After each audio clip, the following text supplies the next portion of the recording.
TNPSC மற்றும் UPSC போன்ற போட்டித் தேர்வுகளுக்கு தயாராகி கொண்டிருக்கும் விடாமுயற்சியாளர்களுக்கு வணக்கம். வாங்க இன்றைய வீடியோவிற்குள் செல்லலாம். முதல் கேள்வி, இந்த ஆண்டிற்கான சர்வதேச யோகா தினத்தின் கருப்பொருள் என்ன? பதில், ஆரோக்கியமான முதுமைக்கான யோகா. போட்டித் தேர்வுகளில் முக்கிய தினங்கள் மற்றும் கருப்பொருள்கள் பகுதியின் கீழ் இது மிகவும் முக்கியமான வினாவாகும். இது குறித்த கூடுதல் தகவலை பார்க்கலாம். ஒவ்வொரு ஆண்டும் ஜூன் 21ஆம் தேதி உலகம் முழுவதும் மிக கோலாகலமாக சர்வதேச யோகா தினம் கொண்டாடப்படுகிறது. தற்போதைய 2026ஆம் ஆண்டிற்கான 12வது சர்வதேச யோகா தினத்தின் அதிகாரப்பூர்வ கருப்பொருள் என்பது யோகா ஃபார் ஹெல்தி ஏஜிங் என்பதாகும். இந்த ஆண்டின் முதன்மை தேசிய கொண்டாட்ட விழா மேற்கு வங்க மாநிலத்தின் கொல்கத்தாவில் உள்ள வரலாற்று சிறப்புமிக்க ரெட் ரோடு பகுதியில் நமது பாரத பிரதமர் நரேந்திர மோடி அவர்களின் தலைமையில் மிக பிரம்மாண்டமாக நடத்தப்பட்டது. அடுத்ததாக இந்த கேள்வி ரிலேட்டடாக சில ஸ்டாட்டிக் ஜிகே கொஸ்டின்ஸை பார்க்கலாம். சர்வதேச யோகா தினத்தோட தோற்றத்தை பற்றி பார்க்கலாம். 2014ஆம் ஆண்டு செப்டம்பர் 27 அன்று ஐநா பொதுச்சபையில் இந்திய பிரதமர் நரேந்திர மோடி அவர்கள் விடுத்த கோரிக்கையை ஏற்று ஐநா சபை ஜூன் 21 சர்வதேச யோகா தினமாக அதிகாரப்பூர்வமாக அறிவித்தது. உலகின் முதலாவது சர்வதேச யோகா தினம் 2015 ஜூன் 21 அன்று புதுடெல்லியில் உள்ள ராஜ்பாத் பகுதியில், அதாவது தற்போது கத்வியா பாதையில் மிக பிரம்மாண்டமாக கொண்டாடப்பட்டது. ஏன் ஜூன் 21 தேர்ந்தெடுக்கப்பட்டதுன்னு பார்த்தீங்கன்னா, ஜூன் 21 என்பது நார்த்தன் ஹெமிஸ்பியர் எனப்படும் வட அரைக்கோளத்தில் ஆண்டின் மிக நீண்ட பகல் பொழுதை கொண்ட நாளாகும். மேலும் இது ஆன்மீக ரீதியில் தட்சிணாயன புண்ணிய காலத்தின் தொடக்கமாகவும் கருதப்படுகிறது. அதனால் இந்த டேட்டை சூஸ் பண்ணியிருக்காங்க. அடுத்ததாக மத்திய ஆயுஷ் அமைச்சகம் பற்றி பார்க்கலாம். இந்தியாவில் ஆயுர்வேதா, யோகா, யுனானி, சித்தா மற்றும் ஹோமியோபதி மருத்துவ முறைகளை ஒருங்கிணைத்து மேம்படுத்துவதற்காக 2014 நவம்பர் 9 அன்று ஆயுஷ் அமைச்சகம் தனியாக உருவாக்கப்பட்டது. இதன் தற்போதைய மத்திய அமைச்சர் பிரதாப் ராவ் ஜாதவ் ஆவார். நேர்களே, ஸ்லைட்ஸில் இருக்க தகவலை தவிர்த்து நிறைய தகவல் நம்ம சொல்லியிருக்கிறோம். இதோட முழு தகவல்களும் உங்களுக்கு வேணும்னா கரண்ட் அஃபேர்ஸ் அப்படின்னு டைப் செஞ்சு நம்ம கமெண்ட் செக்ஷனில் கொடுத்துருக்க நம்பருக்கு வாட்ஸ்அப் பண்ணுங்கள்.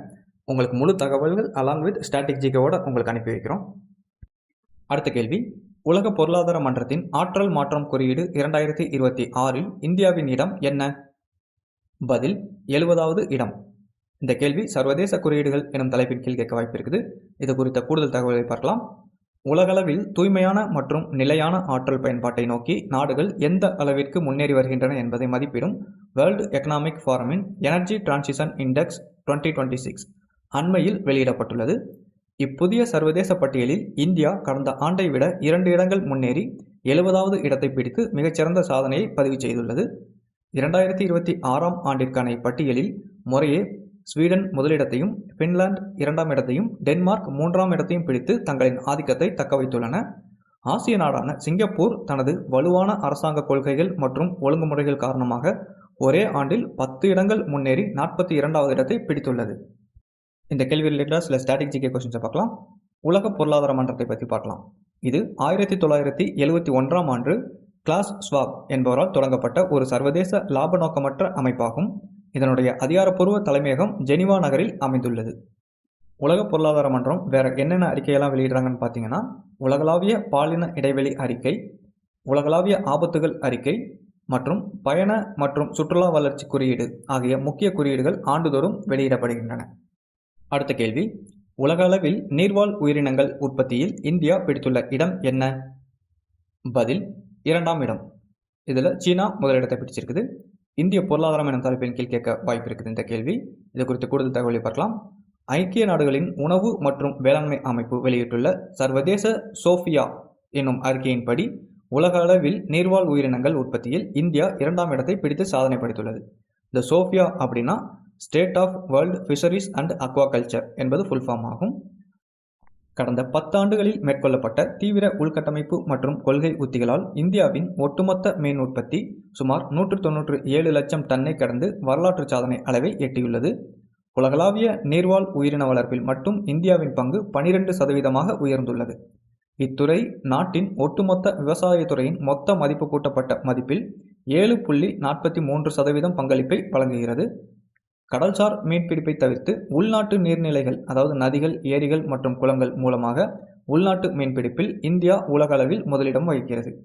உலகளவில் உறைவிக்கப்பட்ட இறால் ஏற்றுமதியில் இந்தியா சர்வதேச அளவில் முதலிடத்தில் உள்ளது. இதெல்லாம் நோட் பண்ணிக்கோங்க. குறிப்பாக அமெரிக்காவிற்கு அதிகப்படியான கடல் உணவுகளை இந்தியா ஏற்றுமதி செய்கிறது. அடுத்து ரிலேட்டடாக சில ஸ்டாட்டிக் ஜிகே கொஸ்டின்ஸை பார்க்கலாம்.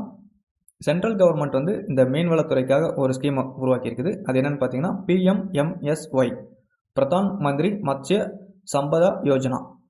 இந்தியாவில் மீன்வளத்துறையின் நிலையான மற்றும் பொறுப்பான வளர்ச்சியை மேம்படுத்துவதற்காக இந்த முதன்மை திட்டம் 2020-21 நிதியாண்டில் மத்திய அரசால் தொடங்கப்பட்டது.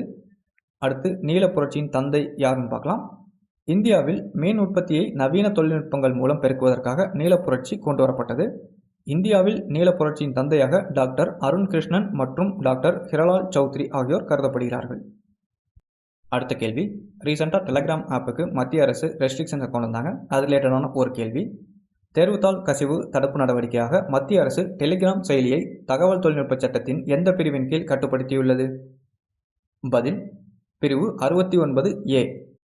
மத்திய மின்னணு மற்றும் தகவல் தொழில்நுட்ப அமைச்சகம் தேசிய தேர்வு முகமையின் பரிந்துரையின் பேரில் section 69A of ID act 2000 கீழ் டெலகிராம் செயலியை தற்காலிகமாக கட்டுப்படுத்தியுள்ளது. அண்மையில் நடைபெற்ற நீட் UG 2026 மறுதேர்வின் போது தேர்வுத்தாள் கசிவு, போலி தகவல் பரப்புதல் மற்றும் மோசடிகளை தடுக்கும் நோக்கில் இந்த அவசர நடவடிக்கை எடுக்கப்பட்டது. மேலும் பழைய செய்திகளை மாற்றியமைக்கும் வசதி, அதாவது எடிட் ஆப்ஷனை பயன்படுத்தி தேர்வு முடிந்த பிறகு போலியான தேர்வுத்தாள் கசிவு ஆதாரங்களை உருவாக்குவதை தடுக்கவும் இந்த சட்டப்பிரிவின் கீழ் உத்தரவிடப்பட்டுள்ளது. ரிலேட்டடாக சில ஸ்ட்ராட்டஜிக் கொஸ்டின்ஸை பார்க்கலாம். தகவல் தொழில்நுட்ப சட்டம் 2000 இதை பற்றி பார்க்கலாம். இந்தியாவில் சைபர் குற்றங்களை கட்டுப்படுத்தவும் மின்னணு வணிகத்தை முறைப்படுத்தவும் அக்டோபர் 17, 2000 அன்று இந்த சட்டம் கொண்டு வரப்பட்டுள்ளது. அடுத்ததாக நேஷனல் டெஸ்டிங் ஏஜென்சி தேசிய தேர்வு முகமையை பற்றி பார்க்கலாம். இது இந்தியாவில் நீட், JEE, QUT போன்ற முக்கிய தேர்வுகளை இந்த அமைப்பு தான் நடத்துது. இது 2017 ஆண்டு தோற்றுவிக்கப்பட்டது. இறுதியாக இம்பார்ட்டன்ட் டேஸ் எனும் தலைப்பின் கீழ் ஒரு கொஸ்டினை பார்க்கலாம். உலக அகதிகள் நாள் எந்த நாளில் கடைபிடிக்கப்படுகிறது? பதில், ஜூன் 20. தற்போதைய 2026 ஆண்டிற்கான உலக அகதிகள் நாளின் அதிகாரப்பூர்வ கருப்பொருள் அன்டில் எவ்ரிஒன் இஸ் சேஃப், அதாவது தமிழில் ஒவ்வொருவரும் பாதுகாப்பாக இருக்கும் வரை என்பதாகும். அகதிகளுக்கான 1951 ஆண்டு சர்வதேச உடன்படிக்கை உருவாக்கப்பட்டு 75 ஆண்டுகள் நிறைவடையும் இந்த வேளையில் ஐநா சபை வெளியிட்டுள்ள இக்கருப்பொருள் உலக அளவில் மிக முக்கியத்துவம் வாய்ந்ததாக கருதப்படுகிறது. பாதுகாப்பு என்பது ஒரு சிலருக்கு மட்டும் உரித்தான சலுகை அல்ல, அது உலகில் உள்ள அனைத்து மனிதர்களுக்குமான அடிப்படை உரிமை என்பதை இக்கருப்பொருள் வலியுறுத்துகிறது. அகதிகள் தங்களின் இருப்பிடத்தை இழந்தாலும் தங்களின் மனித உரிமைகளையோ அல்லது கண்ணியத்தையோ ஒருபோதும் இழக்கக்கூடாது என்பதையும், அவர்களின் தேசிய இனம் அல்லது பாலினம் எதுவாக இருந்தாலும் அவர்களுக்கு புகலிடம் வழங்குவது சர்வதேச சமூகத்தின் கூட்டு பொறுப்பு என்பதையும் இந்த ஜூன் 20 நிகழ்வு உலகத்திற்கு எடுத்துரைக்கிறது. முதலில் 2001 ஜூன் 20 அன்றுதான் உலக அகதிகள் நாள் முதன்முறையாக கொண்டாடப்பட்டது. 1951 ஆண்டு ஐநா அகதிகள் உடன்படிக்கையின் 50வது ஆண்டை குறிக்கும் வகையில் இந்நாள் உலக நாட்காட்டியில் சேர்க்கப்பட்டது. அடுத்த ரிலேட்டடாக சில ஸ்ட்ராட்டஜிக் கொஸ்டின்ஸை பார்க்கலாம். ஐநா அகதிகள் முகமையை பற்றி பார்க்கலாம். அகதிகளை பாதுகாப்பதற்கும் அவர்களின் உலகளாவிய பிரச்சனைகளுக்கு தீர்வு காண்பதற்குமான முதன்மை ஐநா அமைப்பு United Nations high commissioner for refugees ஆகும். இது 1950 தொடங்கப்பட்டது. இதனுடைய அதிகாரப்பூர்வ தலைமையகம் சுவிட்சர்லாந்தில் உள்ள ஜெனீவா நகரில் அமைந்துள்ளது. 1951 அகதிகள் உடன்படிக்கை இதை பற்றி பார்க்கலாம். இது கொஞ்சம் முக்கியமானது. அகதிகள் யார், அவர்களுக்கு என்னென்ன உரிமைகள் உள்ளன மற்றும் தஞ்சமளிக்கும் நாடுகளின் கடமைகள் என்ன என்பதை வரவேற்கும் மிக முக்கிய சர்வதேச சட்டம் இதுவாகும். இதன் முதன்மை அம்சம் நான் ரிஃபவுல்மெண்ட் கொள்கையாகும். அதாவது உயிருக்கு ஆபத்துள்ள ஒரு நாட்டுக்கு அகதிகளை கட்டாயப்படுத்தி திருப்பி அனுப்பக்கூடாது என்பதாகும். நேயர்களே, இது போன்ற கரண்ட் அஃபேர்ஸை தினமும் தெரிந்து கொள்ள நமது சேனலை சப்ஸ்கிரைப் செய்து கொள்ளுங்கள். நன்றி, வணக்கம்.